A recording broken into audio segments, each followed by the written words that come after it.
우리가 복음 전하기 전에 사도 바울은 이 로마서를 로마에 있는 성도들에게 한 번도 보지도 못한 로마에 있는 성도들에게 이 편지를 쓰면서 자기 자신의 정체성을 뚜렷하게 말하고 있습니다. 이것이 얼마나 중요한지 모르겠습니다. 오늘 우리 사랑 나눔 축제를 앞두고 우리 기도 제목을 하나님께 올리기 전에 우리의 정체성을 하나님 앞에 선언하고 또 세상 앞에 선언하고 하는 것이 얼마나 중요한지 모르겠습니다. 로마서 1장 1절을 계속 묵상하면 하나님의 음성을 들을 수 있는데 그 음성이 얼마나 강한지 함께 오늘 짧은 시간이지만 은혜를 나누고 싶습니다. 원래 바울은 원 이름이 사울이었습니다. 어떤 학자들은 이렇게 말합니다. 바울이 태어날 때부터 부모는 유대식 이름인 사울을 이름 지어 주었고 또 로마의 시민권자로서 바울의 이름이 동시에 주어졌다. 이제 그렇게 말합니다.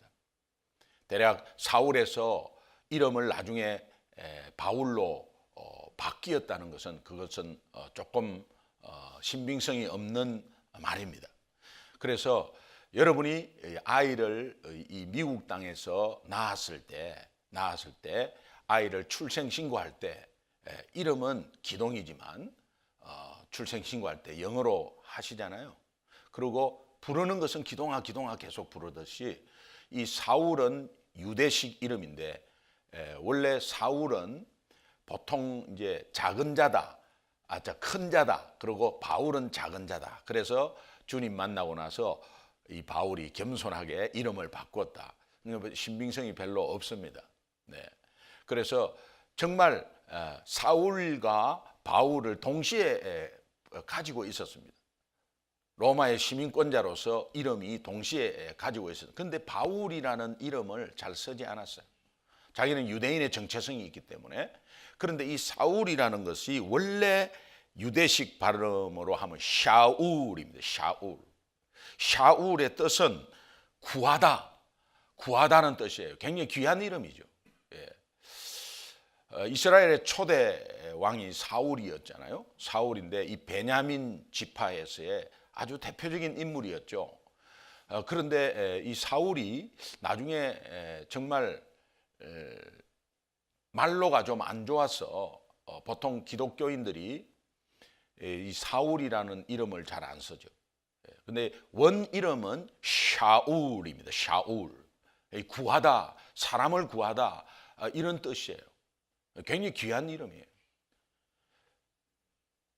바울의 부모님이 굉장히 정말 유대 이런 학식이 굉장히 높은 또 교육열이 굉장히 아마 높은 그런 사람이었던 것 같습니다. 그래서 베냐민 지파에서 위대한 지도자가 되기를 간절한 소원과 염원이 그 부모들 마음에 있었고 가말리엘 문화생으로 넣기 위해서 아마 굉장히 어릴 때부터 이 바울을 훈련시킨 것 같습니다.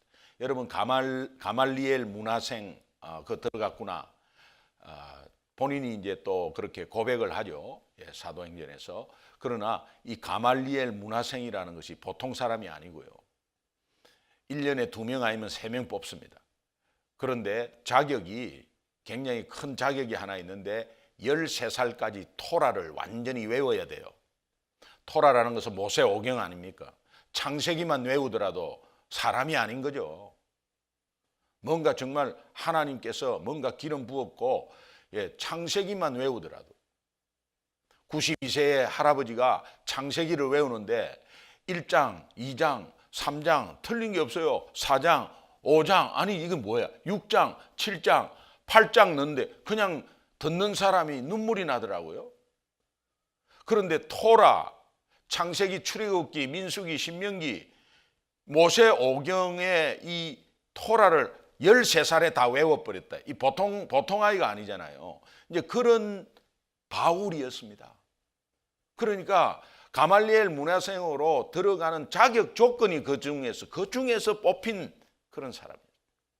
그러니까 얼마나 성경을 많이 알고 하나님에 대해서 얼마나 많이 알았겠어요. 본인이 완전히 알았다고 알고 있는 그런 상황이었겠죠. 스데반이 돌에 맞아 죽었을 때 피가 튀는, 머리에 정말 맞아가지고 그 피가 튀는 바로 앞에 있었습니다. 예수를 믿는 사람은 다 죽여야 된다. 왜 그런 마음이 있었냐면, 이건 악한 살인자가 아니고 하나님을 이렇게 모독할 수가 있겠나. 내가 알고 있던 하나님에 대해서 이게 자기가 하나님이라고 하는 것은 이거는 있을 수가 없다, 인간이. 그리고 하나님이 그렇게 연약하게 십자가에 죽는 하나님이 아닌데 어떻게 인간이 나와갖고 지가 하나님이라고 하느냐고. 그러면서 그냥 아주 눈에 불을 켜고 그렇게 다메섹 도상으로 가는 도중에 눈이 멀게 되고 우리 하나님 예수님을 만나게 되는 그런 사건이 있었습니다. 그래서 눈이 멀게 되고 비늘이 벗겨지는 그런 사건이 있었는데, 이 상징적인 사건을 통해서 그는 지식적으로 알고 있고 자기가 가슴에 정말 품고 있던 그 하나님이 잘못된, 하나님에 대해서 잘못된 것을 자기가 잘못 알고 있었던 것을 깨닫게 되고 새롭게 하나님을 만나게 됩니다. 하나님을 새롭게 만난 이 사도 바울은 가장 큰 변화에, 자기의 가장 큰 변화를 어떤 마음으로 고백하느냐 하면 오늘 로마서 1장 1절의 고백으로 시작하고 있습니다. 오늘 우리가 하나님을 진실로 만나서 예수를 정말 잘 믿는다고 하면 이 사도 바울의 고백에 같은 고백이 돼야 되고, 이 고백대로 우리의 삶이 이루어져야 합니다. 함께 하시는 성령께서 분명히 도와주실 줄로 믿습니다. 1절에 보면 우리가 같이 읽었듯이 함께 한 번 더 읽겠습니다. 같이 크게 시작. 예수 그리스도.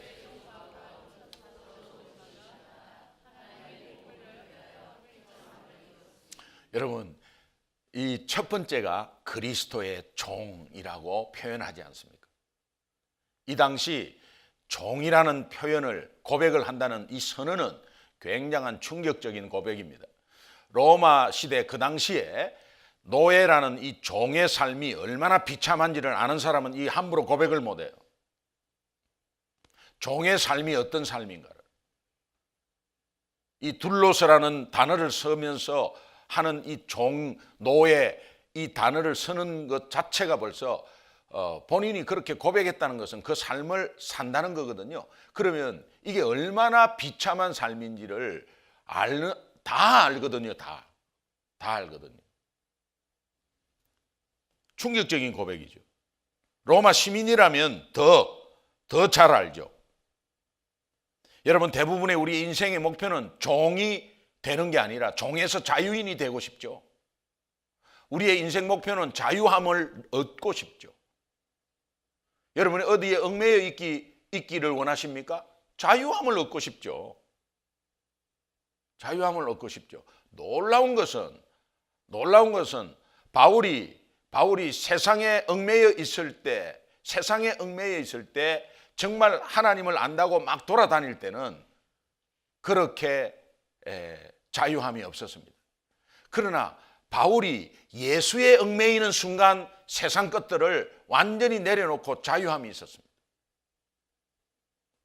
따라합시다. 나는 그리스도의 종입니다. 종의 삶은 내 생각과 내 존재 자체를 버리는 거예요. 내가 주인 삼은 모든 것을 내려놓는 거예요. 맞습니까? 내가 종이면 주인 뜻대로 그냥 내 삶을 맡기는 것이죠. 그리스도의 종이면 그리스도의 처분대로 맡기는 거죠. 그리스도는 죽이는 것입니까?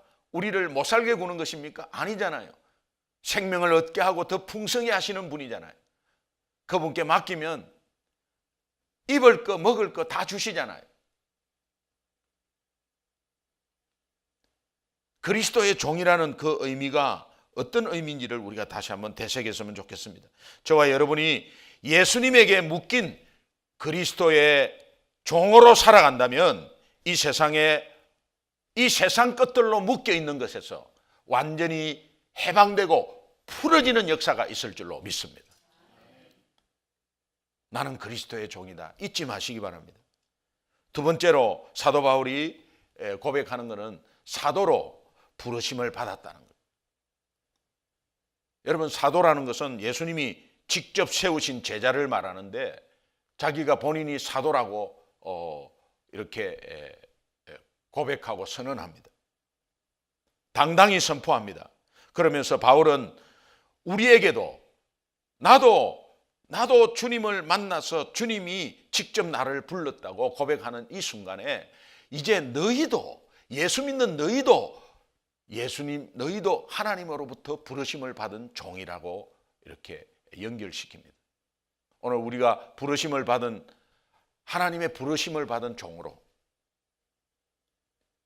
특별히 예수 그리스도의 것으로 부르심을 받았다고 로마서 1장 5절 6절 보면 예수 그리스도의 것으로 부르심을 받았다고 그렇게 말합니다.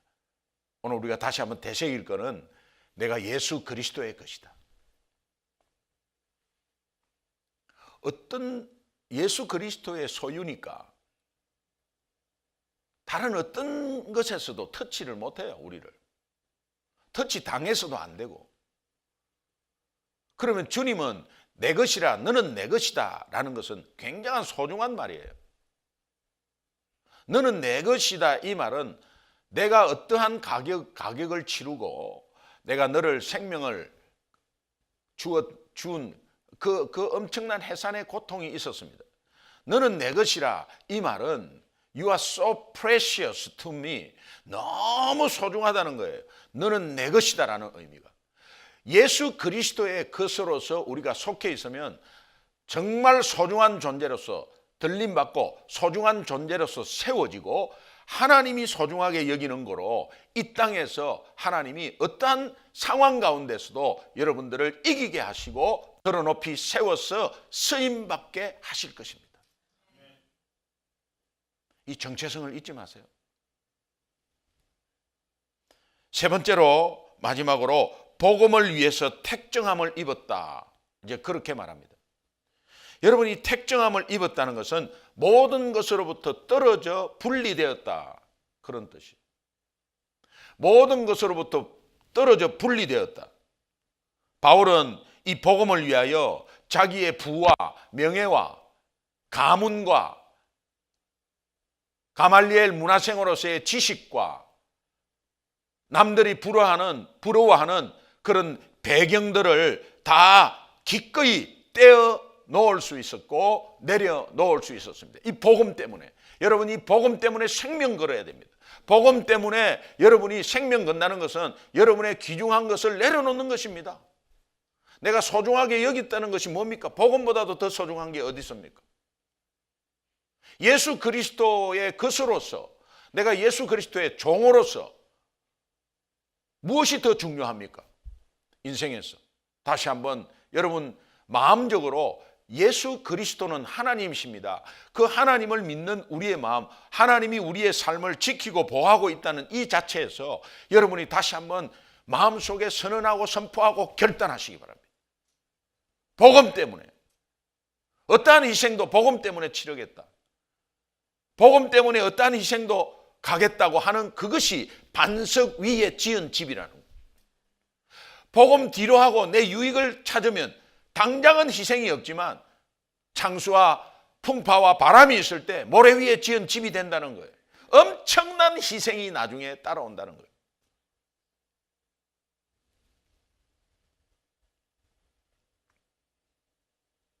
그러므로 바울은 기쁨으로 복음 전하기에 우선순위를 두었고 또 복음을 부끄러워하지 않았습니다. 우리 삶에 다시 한번 이 한 주간에 복음으로 충만해가지고 어떠한 자리에서도 어떠한 사람을 만나도 여러분이 정말 이 복음 앞에 목숨 한번 거는 그런 결단이 이번 주간에 정말 충만하게 넘쳐가지고 하나님이 얼마나 기뻐하시는지를 여러분 삶과 여러분 마음과 여러분 가족 안에서 우리 공동체 안에서 함께 느끼기를 소원합니다. 복음은 왜 이렇게 복음 안에서 우리가 일어나야 되고 복음을 왜 전해야 되느냐? 이 복음 자체의 단어를 보면 충분히 알 수 있어요. 이 복음의 원어의 단어는 유앙겔리오, 복음이라고.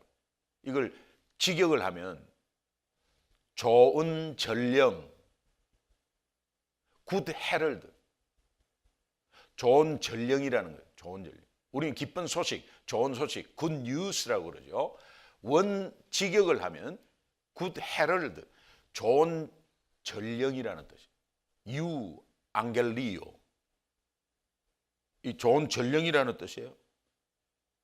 여러분 1세기경에 전쟁에서 승리한 황제는 앙겔로의 이 전령을 보내어서 자신의 승리와 통치권 그리고 평화를 선포하게 됩니다.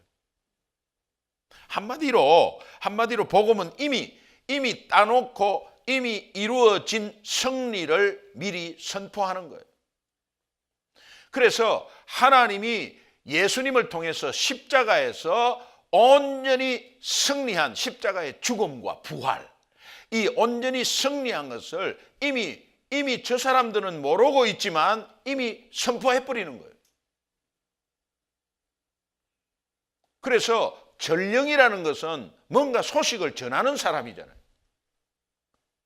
그리고 오늘 우리가 복음이라는 이 복음의 단어는 새로운 소식을 전하는 전령으로서 이 복음을 받아들여야 된다. 다시 말하면 복음이 바울 개인 소유가 아니라는 거예요. 복음이 오늘 복음으로 우리가 구원받았지만 복음으로 일어섰지만 그것이 내 개인 소유가 아니라는 거예요. 복음은 내 개인 소유가 아닙니다. 바울이 복음의 전령이라는 데서 분명히 드러나는 사실이죠. 그러면서 바울은 로마서 1장 6절에서 7절 말씀으로 우리에게 다시 한번 상기시킵니다. 로마서 1장 7절, 6절, 7절 한번 함께 보도록 하겠습니다. 같이 읽습니다. 시작. 너희도 그들 중에서 예수 그리스도의 것으로 부르심을 받은 자니라. 로마에서 하나님의 사랑하심을 받고 성도로 부르심을 받은 모든 자에게 하나님 우리 아버지와 주 예수 그리스도로부터 은혜와 평강이 있기를 원하노라. 예수 그리스도의 종으로 부르심을 받은 사람, 성도로 부르심을 받은 사람, 우리에게 그렇게 말하고 있습니다. 따라서 우리는 부르심을 받은 그리스도의 종이라는 정체성을 분명히 가지고, 이 정체성만 가지고 있어도 50% 전도가 돼버려요. 이 정체성이 확고하면 그 뒤부터 행동과 말에서 달라져요. 그래서 우리가 전도는 being이 정체성이 가장 중요하고 doing과 telling의 밸런스가 거기에서 나온다고 말하잖아요. 오늘 우리의 삶 가운데서도 이것이 굉장히 중요하다는 것을 알고 하나님은 이 정체성으로 우리를 불러서 우리를 세상에 내어보내시면서 그리스도의 복음을 이웃에게 전하는 직무를 우리에게 위임하셨습니다. 위임했다는 것은 대신 이렇게 내 대신 좀 해라 이런 뜻으로 우리에게 주신 것입니다. 사랑나눔 축제 왜 하겠어요? 하나님의 뜻입니다. 우리 교회가 사람을 좀 채우기 위해서 아니에요. 한 명이 와도 좋고 두 명이 와도 좋고, 그러나 제가 가장 크게 생각하는 것은 이 과정들을 통해서 우리 성도님들이 하나님이 바라시는 방향이 어떤 것이고 그 상황 가운데 한 영혼이 얼마나 소중하고 그런 가운데서 우리 믿는 자와 교회는 이 일을 하는 것이구나 라면서 각성하는 거죠. 그것을 다시 깨닫는 거죠. 여러분, 우리 소중한 교회가, 제가 담임 목사라서 그런 게 아니라 소중한 교회가 정말 이런 방향으로 나가는 것에 대해서 여러분은 어마어마한 복을 받으신 거예요. 근데 이때가 아멘이 안 나옵니다. 어마어마한 복을 받으신 거예요. 다른 교회 가면요 굉장히 생소하게 들어요, 이 말을. 그러고 안 되는 거 있죠. 왜? 전혀 분위기가 한두 사람밖에는 인식 안 되고 안 되는 거 있죠. 된다 안 된다는 그 의미가 뭐냐면은 분위기 있잖아요. 분위기.